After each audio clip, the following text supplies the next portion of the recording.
Eu tenho uma história muito interessante para contar de como eu comecei a empreender. E essa história é muito engraçada porque foi uma inspiração de uma pessoa que visualmente ela seria zero inspiração para mim. Em 2011 eu entrei no Exército como oficial temporário. Em 2012, logo em seguida, depois de um ano de formação, eu me tornei oficial do Exército, eu me tornei segundo tenente. E naquela época, ou seja, uns 13 anos atrás, eu tinha um salário de R$ 5.000. Então, para minha realidade, para a realidade que eu vivia com a minha família, era um super salário. Porque eu tive uma infância muito limitada ali com meus pais, me deram amor, carinho, atenção, só que financeiramente a minha família não ascendeu tanto quanto eu gostaria que ascendesse, tanto é que eu digo sempre isso para os meus pais. A gente é tão rico que só faltou dinheiro. Só que aí, beleza, voltando para minha história de como eu comecei a empreender, eu servi no Exército, aí 2012, 2013, 2014 eu servia num quartel lá em Natal, Rio Grande do Norte, num quartel de infantaria, e quando a gente entra no quartel, estava vibrando.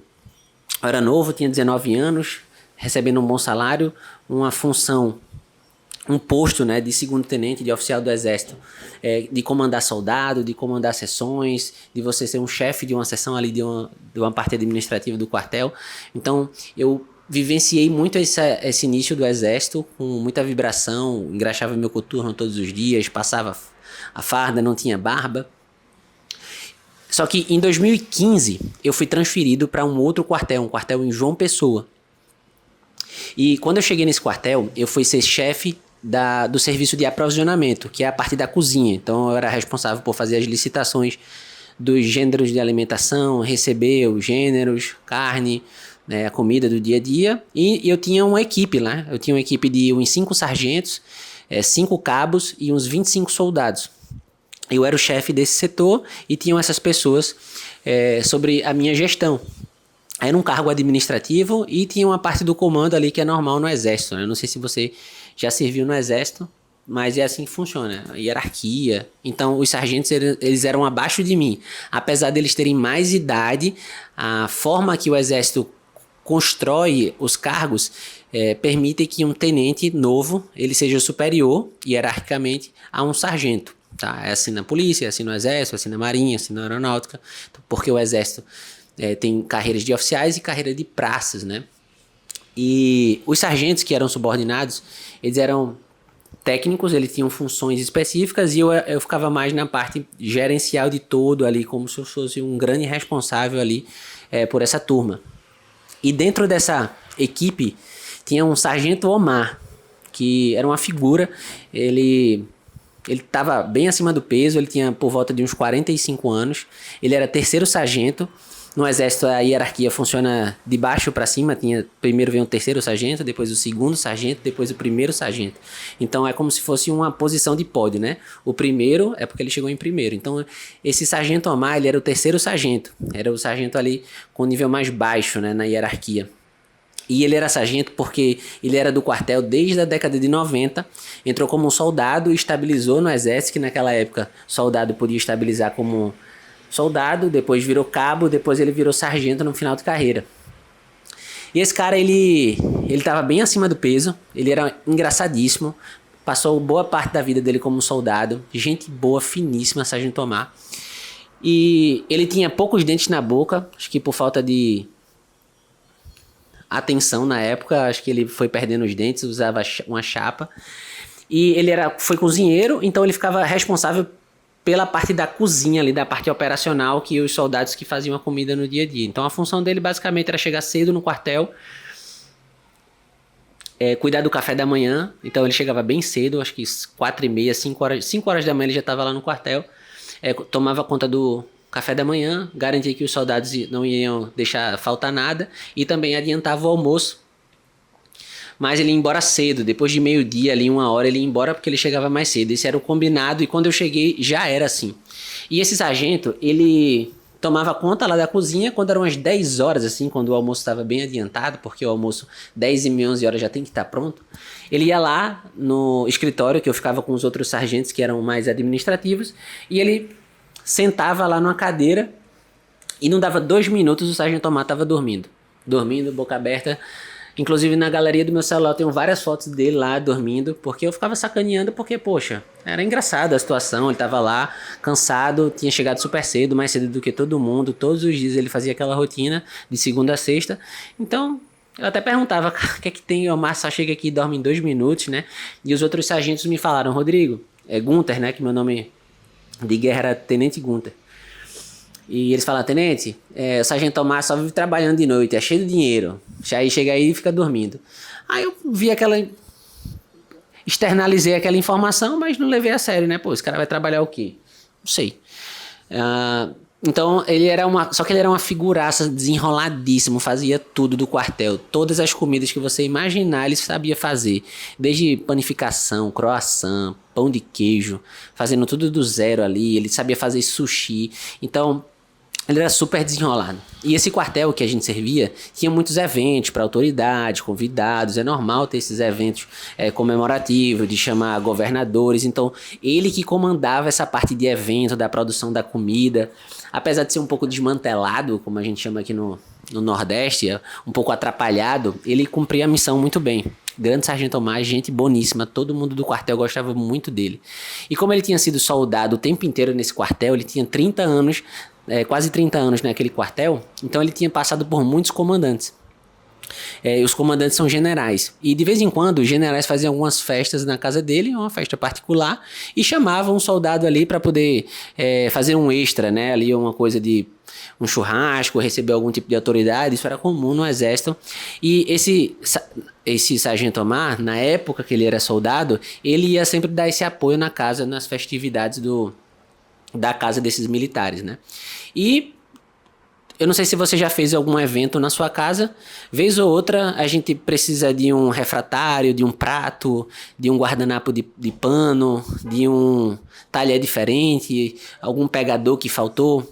E geralmente militar não fica muito tempo numa cidade só. Esses militares de carreira eles são transferidos a cada 2 anos. E por vezes faltavam alguns artigos para esses eventos na casa dessas autoridades, e eles se reportavam para Omar, que já estava lá há muito tempo. Omar, você sabe alguém que alugue suplá, que são aquelas bolas redondas, né, aquelas circunferências redondas que colocam embaixo do prato? Ou você sabe quem aluga guardanapo de pano? Ele sempre dizia que não sabia, então ia lá a autoridade, lá a esposa do comandante, comprava aquele item, às vezes se perdia, e ele, poxa, eu vou dizer que eu tenho para alugar. Então, quando foi passando o tempo, ele foi vendo que isso era uma demanda constante, porque vez ou outra faltava um item ou outro. E nas perguntas, ele pega e fala, não, eu tenho para alugar.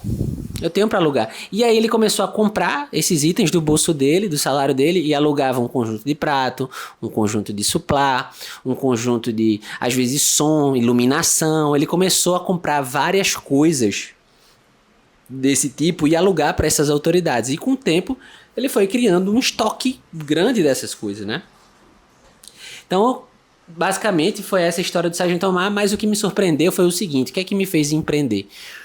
Nessa época eu era militar, 100%, tempo integral, fazia faculdade à noite na Universidade Federal.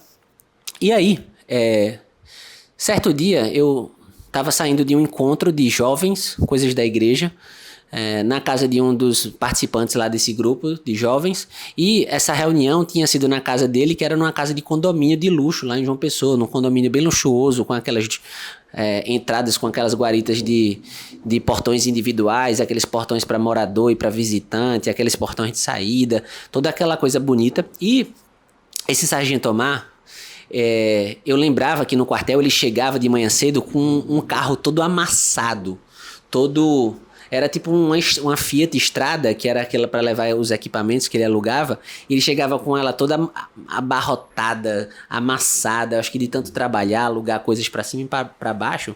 Então era bem emblemático aquele carro. Se ele passasse na rua, você reconhecia, porque o carro era até com a tinta meio soltando, o carro bem surrado. E aí, quando eu tava saindo da casa desse meu amigo, quando eu fui passando pela guarita, eu vi o carro do Omar entrando e reconheci na hora. E abaixei o vidro. Falei, Omar, pô, tá fazendo o que aqui? Tu tá perdido? Aí ele olhou assim pra mim, ele, tenente, o senhor que tá perdido aqui, tá fazendo o que aqui? E ele, pô, vim aqui na casa de um amigo meu pro encontro da igreja. Ele me respondeu, pô, eu moro aqui, pô, lá na rua 12. E na hora eu falei, tu mora aqui, velho? Ele, pô, mora aqui, pô, vamos lá na minha casa. Aí fui lá, deu a volta, fui lá, conheci a esposa dele, a Patrícia, ele tem 3 filhas, as filhas estudantes de medicina, em universidade particular. Eu falei, caramba, bicho, que doideira, como é que esse cara construiu tudo isso sendo um sargento cozinheiro, velho. O sargento ganhava muito menos do que eu, na época ganhava uns 3,5, 4 mil. E eu vi aquela situação e fiquei, porra, espantado, né? Não tinha comandante, não tinha general, não tinha coronel que tinha uma vida dela daquela nem de perto. A casa dele era linda, gigantesca, nesses condomínios luxuosos. E o cara, o sargento Omar, ele não sabia nem ler nem escrever direito. Ele lia e escrevia com muita dificuldade. E eu fazia, caramba, cara. Aí na segunda-feira eu sentei com ele e falei, Omar, cara, como é que você construiu tudo isso, cara? Aí ele, tenente, eu não construí tudo isso sendo soldado, sendo sargento. Eu vi essas demandas de evento que as autoridades queriam alugar as coisas e comecei a comprar e alugar, começar a comprar e alugar. Então tudo que me perguntavam se eu tinha ou se eu sabia quem tinha, eu ia lá, comprava, alugava, ficava com o equipamento e ia alugando para outras pessoas e assim eu fui fazendo. Fui criando o meu próprio estoque, morava numa casa, numa rua, num bairro lá em João Pessoa. Essa casa ficou entulhada de coisas, porque lá era o meu estoque, eu não tinha onde guardar. E a minha família foi crescendo e eu comprei tanta coisa que a casa ficou pequena e eu comprei essa casa aqui nesse condomínio tem uns 5 anos. Eu falei, caramba, cara, que louco, eu posso conhecer esse teu galpão? Cara, você não tem noção, quando eu fui lá nesse galpão, a casa dele que virou um galpão, era gigantesco, cara, tinha andaime, betoneira, coisa de palco, som, iluminação, tenda, tablado, tenda branca, pergolado de corrida, banheiro químico. Esse cara foi construindo um império, parecia assim um ferro velho, não vou dizer ferro velho, mas parecia uma autopeças, né? Uma casa de peças, mas para eventos. Tudo de evento que você pode se imaginar tinha na casa desse cara. Máquina de pipoca, máquina de algodão doce, cama elástica. Então, ao longo desses 25 anos, ele foi construindo e alugando. Eu falei, caramba, cara, que império você construiu, cara. Ele falou, tenente, a maioria das pessoas ficam querendo colocar uma empresa para poder vender um produto. Eu nunca me pensei em vender um produto. Eu sempre pensei em resolver um problema. Então, eu não vendia produto, nunca vendi nada. Eu resolvi o problema. Se alguém tivesse precisando de uma cadeira, eu ia lá, comprava a cadeira, alugava a cadeira. Se alguém tivesse precisando de um sofá, eu ia lá, comprava o sofá e alugava o sofá. E quando eu alugava esse item voltava para mim. Então comecei a fazer dinheiro e com o tempo fui construindo mais coisas, vivi muito abaixo do que eu podia e todo o dinheiro que eu recebia dos aluguéis eu comprava mais itens. Eu nunca comprei nenhum item da minha cabeça. Eu sempre comprei um item para atender uma demanda específica. Se o senhor está vendo essa pipoqueira é porque alguém já perguntou se eu tinha pipoqueira. Se você está vendo essa máquina de algodão doce é porque alguém perguntou se eu tinha máquina de algodão doce. Se você está vendo esses banheiros químicos, alguém me pediu banheiro químico. Ele tinha tudo que você pudesse imaginar. E eu falei, caramba, cara, você realmente abriu minha cabeça aqui. Aí eu falei, cara, me dá um conselho, como é que eu faço? Como é que eu faço para poder empreender? E ele falou, tenente, eu vou lhe dar um conselho. 2, na verdade. Primeiro, empreenda enquanto o senhor estiver aqui no exército ainda, porque se alguma coisa der errado no seu negócio, você tem pelo menos o dinheiro do quartel para poder comer e não deixar faltar nada na sua vida. E se der certo, você junta esse dinheiro e expande o seu negócio. E o segundo conselho que eu vou te dar é que resolva um problema. Nunca tente vender um produto. Se você vender um produto, você precisa criar essa demanda. Você tem que resolver um problema. E eu vou falar aqui pra você que esse cara... ele não sabia nem ler, nem escrever, era um sargento, e ele mudou de vida com esse pensamento, cara. Pra você ver, o que é que eu quero te dizer com esse vídeo? Que se você tem um pensamento, se você tem aquele pensamento de longo prazo, aquele pensamento de resolver problema, independente de onde você esteja agora, qual a situação que você se encontra, tem um jeito de mudar de vida. Esse sargento mudou de vida e ele mudou a minha vida. Porque a partir daquele dia eu comecei a me perguntar qual o problema que eu posso resolver. E desde então eu virei um resolvedor de problemas. Hoje eu tenho uma empresa que vende lente oftálmica, que vende para óticas, ou seja, eu resolvo um problema. Eu tenho uma empresa de consultoria empresarial para resolver os problemas dos meus clientes de consultoria, dos empresários. Eu tenho um canal no YouTube, eu tenho uma newsletter, eu posto coisas aqui no YouTube para ajudar as pessoas a resolver os problemas delas, para conversar, para ser esse one-on-one aqui, esse olho no olho, para a gente poder pensar junto em novas ideias. Então, se você está pensando em abrir um novo negócio, começar a produzir conteúdo para poder achar uma solução, ganhar dinheiro, pense nisso, em resolver problemas. E hoje, se você tem um emprego, se você tem uma empresa e você tem algo que te sustente, que não deixe faltar comida no seu dia a dia, você já tem uma oportunidade de arriscar um novo negócio, arriscar uma nova ideia, tirar essa ideia que você está aí na sua cabeça, do papel, para poder começar esse novo negócio. E acho que ele me deu também uma terceira dica, só visual, mas não foi falada, que comece pequeno, comece comprando um garfo, um talher, um copo e vá construindo a sua estrutura ao longo do tempo, porque o longo prazo ele multiplica o seu patrimônio se você for um cara inteligente, se você tiver uma cabeça de longo prazo. Então foi assim que eu comecei a empreender. Depois dessa conversa, uns 6, 7 meses, já coloquei meu primeiro negócio. Depois eu coloquei um outro negócio, eu já contei essa história aqui, de como eu comecei a empreender, mas foi essa ideia, que foi essa situação do Sargento Tomar, a mudança de vida dele, e que talvez possa te inspirar, tá? Para você começar o seu novo negócio, ou você melhorar um negócio que você já tem, ou você expandir um novo negócio. Talvez seja essa ideia que esteja faltando aí para você começar, e que mudou a minha vida, cara. Hoje eu tô aqui na minha casa, gravando isso de uma câmera, de um microfone, sentado aqui. Hoje eu moro em Fortaleza, tá um sol bonito danado, eu amo o que eu faço, e esses conselhos do Sargento Tomar foi muito poderoso, muito valioso para mim, e eu espero que tenha sido para você. Se você gostou desse vídeo, deixa o joinha aqui, compartilha esse vídeo para uma pessoa que esteja precisando de uma motivação, que se inspire. Eu gosto de fazer vídeos aqui no YouTube assim, Talking Head, falando sem roteiro, só a minha experiência, a minha vivência, para poder a gente trocar ideia. Vai ser muito bom ter você aqui e você se inscrever no canal. Então é isso, eu espero que essa história tenha te ajudado, e até breve, até o próximo vídeo, te vejo lá.